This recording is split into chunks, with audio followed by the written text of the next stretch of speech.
Pendant très longtemps, dans nos sociétés, les enfants n'ont eu aucun droit. Le droit appartenait au père de famille, qui avait tous les pouvoirs. L'enfant était le plus souvent livré à lui-même peu de temps après sa naissance. Beaucoup mouraient et il ne survivait que dans des conditions souvent extrêmement difficiles et compliquées. Encore au XIXe siècle en France, les historiens parlent d'un véritable infanticide social, tellement il y avait d'enfants abandonnés et maltraités. Alors c'est au cours de ce XIXe siècle, dans les années 1876, qu'une femme, journaliste, féministe, fondatrice d'une loge maçonnique mixte, qui s'appelle la Loge des droits humains, Maria de Rem, va prononcer une conférence qui va secouer le monde politique et intellectuel français autour des droits de l'enfant, en disant « mais les pères ont tous les droits, les enfants n'en ont aucun, c'est un véritable scandale et c'est notre avenir que nous sacrifions ».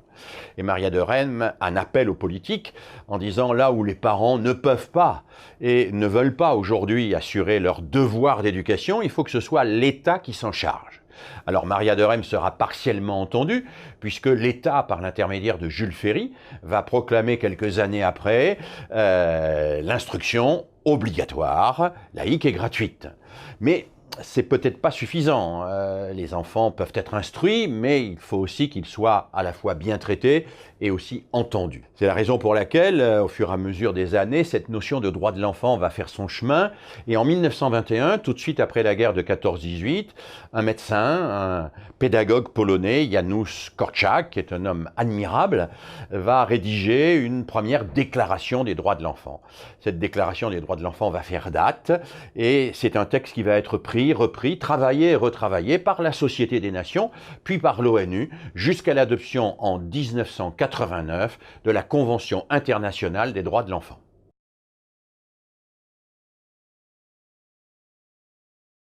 Les droits de l'enfant se fondent sur une observation que Janusz Korczak a particulièrement bien formalisée, à savoir que les enfants sont tout à la fois des êtres inachevés et des êtres complets. Alors, inachevé et complet, ce sont deux termes qui peuvent apparaître contradictoires et pourtant qui sont importants et vrais l'un et l'autre. Alors, les enfants sont bien sûr des êtres inachevés. Ils sont inachevés parce qu'ils naissent infiniment démunis, qu'ils ont besoin qu'on leur transmette une multitude de choses. Ils ont besoin aussi qu'on les protège jusqu'à ce qu'ils soient capables eux-mêmes de faire leur vie et de décider de leur destin. Ils sont inachevés, ils ont besoin d'adultes pour les nourrir, pour s'occuper de leur santé, pour s'occuper de leur éducation, pour ne pas les exploiter au travail. Mais ce sont aussi des êtres complets, dit Korczak. Alors c'est curieux de penser complet en même temps qu'inachevé. Mais pour Korczak, ça veut dire quoi? Ça veut dire que, comme il le dit très bien, les chagrins des petits ne sont pas des petits chagrins.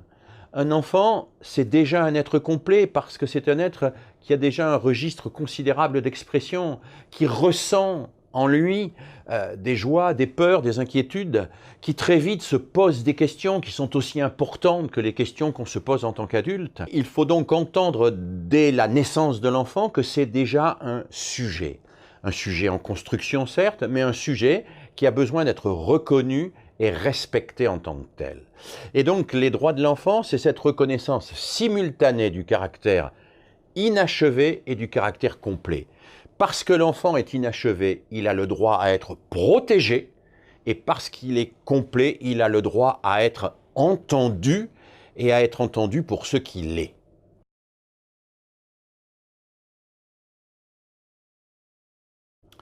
Alors il y a dans la Convention internationale des droits de l'enfant quelques articles, en particulier les articles 12 à 15, qui disent que l'enfant a le droit d'expression, qu'il a la liberté de conscience, le droit de choisir sa religion. Et beaucoup ont vu dans ces droits de l'enfant-là quelque chose qui était contradictoire avec le statut même de l'enfant, qui n'est pas un adulte, qui n'est pas un citoyen déjà dans la cité qui possède les mêmes droits que des adultes qui, eux, peuvent voter. Et certains ont imaginé que, au nom de ses droits, l'enfant pouvait refuser d'aller à l'école, refuser d'apprendre telle ou telle discipline qui était contradictoire avec sa culture familiale, etc., etc., ou bien même exiger que l'on fasse ses caprices, j'ai des droits, je suis un enfant, et mes droits doivent être respectés, etc., etc. C'est une dérive, et je crois qu'il faut être conscient que c'est une dérive. Mais ça n'est pas une dérive qui est inscrite dans la Convention internationale des droits de l'enfant. C'est une dérive contre laquelle même les fondateurs des droits de l'enfant ont lutté depuis le début, en expliquant que le premier des droits de l'enfant, c'est le droit à être éduqué. À être éduqué, c'est-à-dire que quand on écoute un enfant, on n'est pas là pour exalter son babillage infantile, comme disait Rousseau. On est là pour l'aider à s'exaucer, à réfléchir et à penser. C'est-à-dire que l'adulte doit avoir, au regard du droit d'expression de l'enfant, une forme d'exigence qui amène l'enfant à dépasser le caprice. Et il y a donc dans la nécessité de respecter le droit d'expression de l'enfant, une nécessité, une exigence éducative fondatrice qui est l'accompagnement éducatif de l'enfant, un accompagnement bienveillant, certes, mais un accompagnement qui ne laisse pas l'enfant patauger dans ses instincts, dans ses caprices et dans ses pulsions premières.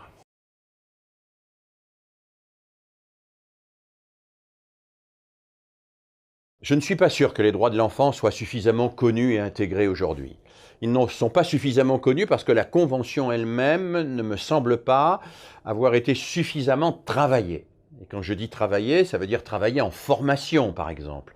Je voudrais que tous les professionnels qui ont des responsabilités auprès des enfants travaillent dans leur formation la Convention internationale des droits de l'enfant.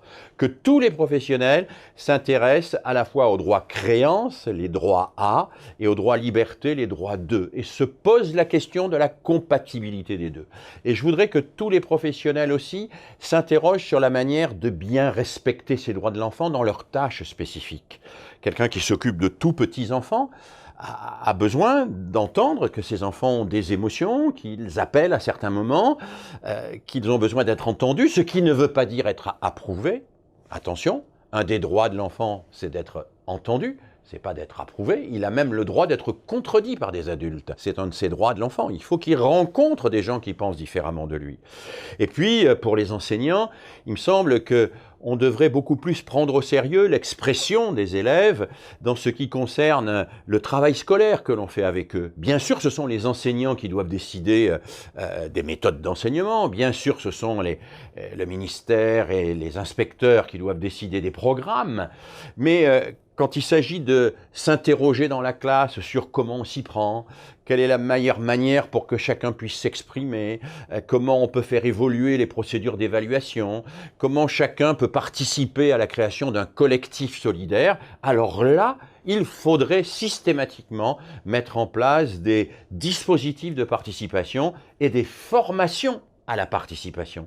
Il faudrait systématiquement permettre aux enfants, dans tous les lieux où ils sont, j'ai parlé de l'école, on pourrait parler du quartier, des clubs de sport, on pourrait parler de tous les lieux où les enfants sont présents et font des collectifs, il faudrait systématiquement mettre en place dans ces lieux-là des moyens pour que ces enfants s'expriment et une aide pour qu'ils puissent s'exprimer. Parce que rien n'est pire que de les laisser s'exprimer spontanément pour dire ensuite « Oh, regardez comme c'est nul !»